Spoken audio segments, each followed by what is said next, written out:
Back to my channel পনুতা official. কেমন আছো তোমরা সবাই? আশা করছি ভালো আছো, আর আমিও কিন্তু ভালো আছি। তো গাইস, তোমাদের জন্য নিয়ে চলে এলাম আমার আরও একটা নতুন ব্লগ ভিডিও নিয়ে। আর আজকে আমরা সবাই মিলে যাব কিন্তু বিয়ে বাড়িতে। আর এই ভিডিওটা প্রায় 10 থেকে 20 দিন আগের ভিডিও। তো আমি এতদিন পর কেন আপলোড করছি তার কিন্তু একটা বিরাট বড় কাহিনী আছে, সেটা না হয় তোমাদের অন্য কোনো ভিডিওতে বলবো। আর ওদিকে অলরেডি দিদি কিন্তু রেডি হতে শুরু করে দিয়েছে, আর বোন কিন্তু ওকে হেল্প করছে। আর আমি গেছিলাম বাজারে এই ফুলগুলোকে কিনতে। আর এখানে কিন্তু বোন অলরেডি বুক করে রেখেছে যে এই ফুলগুলো তোমরা বিয়েবাড়ি থেকে এসে আমাকেই দেবে, এগুলো কিন্তু আমি পুতুলকে সাজাবো। আর এদিকে বোন কিন্তু মেকআপ করা শুরু করে দিয়েছে। আর ওকে আমি বলছিলাম যে ক্যামেরাতে কিন্তু তোর মুখটা অনেকটা ফর্সা লাগছে, যেন মনে হচ্ছে তোর মেকআপটা ফুটে রয়েছে। আর সামনে থেকে কিন্তু অতটাও মনে হচ্ছে না যতটা ক্যামেরাতে লাগছে। তো ওকে আমি বললাম আরেকটু ব্লেন্ড করে নে, তাহলেই কিন্তু হয়ে যাবে। তো চলো গাইস, একদম ঝটপট রেডি হয়ে তারপরে দেখা হচ্ছে। তো গাইস দেখো, আমি রেডি হয়ে চলে এসেছি। তো কেমন লাগছে আমাকে অবশ্যই কমেন্টে তোমরা জানিও। আর এদিকে তোমরা দেখো, আমার বোন সবার আগে রেডি হতে বসেছিল, আর ওরই কিন্তু এখনো হয়নি। আর ওর এত লেট হচ্ছিল কারণ আজকে দিদিকে কিন্তু পুরোটাই ও সাজিয়ে দিয়েছে। আর দিদিকেও কিন্তু দেখতে খুব সুন্দর লাগছিল। তো ওকে আমি বলছিলাম যে এরপরে কিন্তু ঝটপট তুই রেডি হ, নাহলে কিন্তু তোকে বাড়িতে রেখেই চলে যাবো। তো চলো গাইস, একদম বেরিয়ে দেখা হচ্ছে। তো গাইস আমরা কিন্তু বেরিয়ে পড়েছি। আর এদিকে কিন্তু বাবা বিয়ে বাড়িতে অলরেডি চলে গেছে, কারণ বাবা বলছিল যে তোদের রেডি হতে অনেক টাইম লাগবে, অতক্ষণ আমি দাঁড়াতে পারবো না। তো তারপরে আর কি আমরাও চলে এলাম বিয়ে বাড়িতে। তো কার বিয়েতে এসেছি সেটা আগে তোমাদেরকে বলি। আমরা এসেছিলাম একটা দিদিভাইয়ের বিয়েতে। খুবই অল্প দিনের পরিচয় এই দিদিভাইয়ের সাথে, বাট এত সুন্দরভাবে মিশে যায় সবার সাথে, আর এত মিষ্টিভাবে যে সবার সাথে কথা বলে, মানে সেটা নিয়ে আমার আর কিছু বলার নেই। সত্যি খুবই ভালো। আর আমরা যখন গেছি তখনও কিন্তু দিদিভাই এসে পৌঁছয়নি, কারণ দিদিভাই গেছিল পার্লারে সাজতে। আর এখানে সবাই ফটো তুলছিল, সেটাই আমরা কিন্তু সাইড থেকে দাঁড়িয়ে দাঁড়িয়ে দেখছিলাম। আর যখন কিন্তু বিয়ে বাড়িতে এসেছি তখন কিন্তু আমরা সেরকম ভাবে কাউকেই চিনতাম না। আর গিয়ে দেখি আমার একটা ফ্রেন্ড এসেছে, আর আমার কিন্তু ফুচকা খেতে ইচ্ছা করছিল, তাই জন্য কিন্তু বোনকে নিয়ে চলে গেলাম ফুচকা খেতে। তো বোনকে আমি বলছিলাম যে তুই একটু আস্তে আস্তে খা। আর ফুচকা খেতে কার কার ভালো লাগে অবশ্যই আমাকে কমেন্টে জানাবে। তো ফুচকা আর বেশি খেলাম না, কারণ এখনো অনেক কিছু বাকি আছে খাওয়ার। আর তারপরেই দেখলাম এই বাচ্চাগুলোকে ইনভাইট করেছে আলাদাভাবে। তো সত্যি আমার খুবই ভালো লাগলো এই জিনিসটা দেখে। আর আমি কিন্তু প্রথম এইরকম কোনো বিয়ে বাড়িতে গেলাম। আর তারপরে কিন্তু আবারও চলে এলাম খাবারের দিকে। তো এখানে আমি নিয়ে নিয়েছিলাম ভেজ পকোড়া। আর এখানে আমি হাসছিলাম তার কারণ কিন্তু ক্যামেরাম্যান ছিল আমার ভাই, যে কিন্তু ভীষণ হাসায় আমাকে, কথায় কথায় এত হাসাচ্ছে। তো আমি ওকে বলছিলাম যে আমি খাবো না, হাসবো, তুই আগে সেটা বল। আর তারপরে কিন্তু আমি নিয়ে নিয়েছিলাম দই বড়া, যেটা আমার খেতে সেরকম একটা ভালো লাগেনি। তো আমি কিছুটা খেয়ে তারপরে কিন্তু মাকে দিয়ে দিয়েছিলাম। আর আমার খেতে সেরকম একটা ভালো লাগেনি, তার কারণ দইটা কিন্তু আমি খাই না, মানে দইয়ের কোনো আইটেম আমার সেরকম ভালো লাগে না। বাট আমার মায়ের কিন্তু খুব ভালো লেগেছে এই দই বড়াটা। আর তারপরে কিন্তু আমি নিয়ে নিয়েছিলাম এখানে তন্দুরি চা, যেটা আমার ভীষণ ভালো লাগে। মানে বাড়িতে আমি সেরকম চা খাই না, বাট বাইরে কোথাও গেলে আমি চাটা কিন্তু খুব খাই। আর চা খেলে যেটা আমার হয় সেটা হচ্ছে জিভ পুড়ে যায়। মানে সব সময় যতবার আমি চা খাই বা কফি খাই আমার কিন্তু এই জিভ পুড়বেই। আর তারপরে কিন্তু আমি এখানে নিয়ে নিয়েছিলাম মশলা কোল্ড ড্রিঙ্কস, যেটা খেয়ে আমি কোনো স্বাদই পাইনি, কারণ আমার চা খেয়ে অলরেডি জিভ পুড়ে গেছে, তার জন্য কিন্তু বুঝতে পারিনি, শুধু হালকা ঝাঁজ লাগছিল। আর তারপরেই কিন্তু আমার বান্ধবীর সাথে বানিয়ে নিচ্ছিলাম একটু ভিডিও।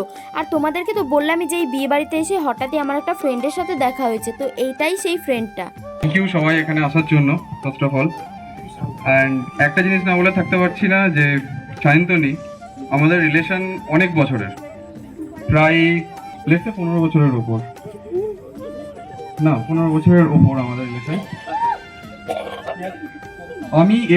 আমি এটা কখনো ভাবিনি যে এই পুরো একটা প্রচুর হিকআপস ছিল, আপস অ্যান্ড ডাউনস থাকি। আমি খুব খুশি যে সেই আপস অ্যান্ড ডাউনস আমরা দুজন মিলে একসাথে পেরোতে পেরেছি। থ্যাঙ্কস টু আমাদের প্যারেন্টস, যে সবসময় আমাদের সাথে ছিল। থ্যাঙ্কস শ্যামল কাকু, থ্যাঙ্কস আলু আন্টি, থ্যাঙ্কস মা, থ্যাঙ্কস বাবা। হ্যাঁ মা সিডি মা। ওকে, আরেকটা জিনিস বলতে চাই, আজকে এই পুরো অ্যারেঞ্জমেন্টস এবং আমার সাথে যারা ছিল আমার বন্ধুরা, মানে যারা বিগত 1-2 বছর আগ থেকে আমার খুব কাছের বন্ধু হয়ে এসছে, যেটাও একমাত্র সায়ন্তনীর জন্য। সায়ন্তনীর থ্রুতে অর্ণব ঠিক আছে।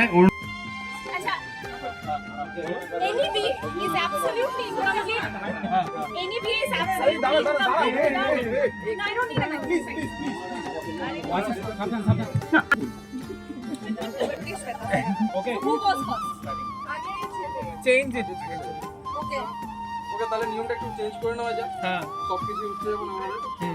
ঠিক আছে। উফ বাবা, কোন আঙ্গুল? কন্যাপক্ষ জামাই পক্ষের ডান হাতে তৃতীয় আঙ্গুলে আংটি ঢুকিয়ে দিল।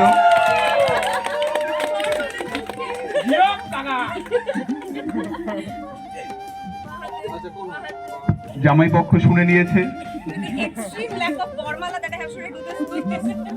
তাই বরমালার অভাবে আঙ্গুল মারা হচ্ছে বা হাতে কোন ডান হাতে রিং ফিঙ্গার খোঁজা হচ্ছে। হাততালি হোক, হাততালি।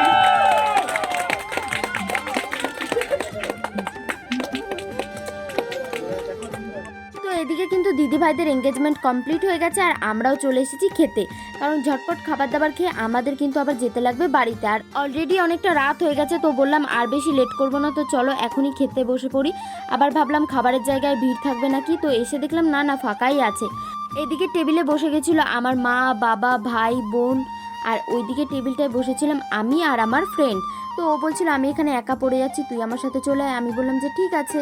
তো আমি আর আমার ফ্রেন্ড মিলে খেতে বসে পড়েছি। আর এখানে কিন্তু আমরা খাওয়ার থেকে বেশি করেছি গল্প। আর এখানে কিন্তু আমাদেরকে খাবার দেওয়া শুরু করে দিয়েছে।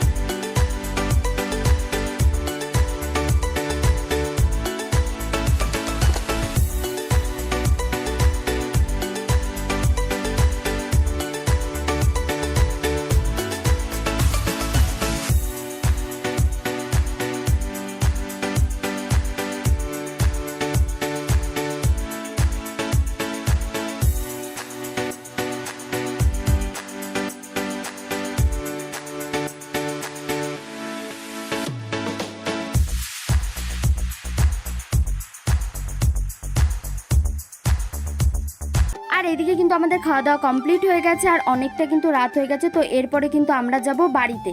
আর এদিকে দেখতেই পাচ্ছ অনেকেই বাড়ি চলে গেছে। তো তারপরে আমার মনে পড়লো আমি তো আমার ফেভারিট জিনিসটাই খাইনি, মানে আইসক্রিম। তো তারপর আমি চলে গেছিলাম আইসক্রিম নিতে। আর এখানে কিন্তু মিষ্টি পানও দিচ্ছিল, তাই জন্য একটা মিষ্টি পানও নিয়ে চলে এসেছি। তো চলো আজকের ভিডিওটা এখানে শেষ করছি। ভিডিওটা ভালো লাগলে লাইক, কমেন্ট, শেয়ার, সাবস্ক্রাইব করে দিও। চলো বাই, দেখা হচ্ছে নেক্সট ব্লগে।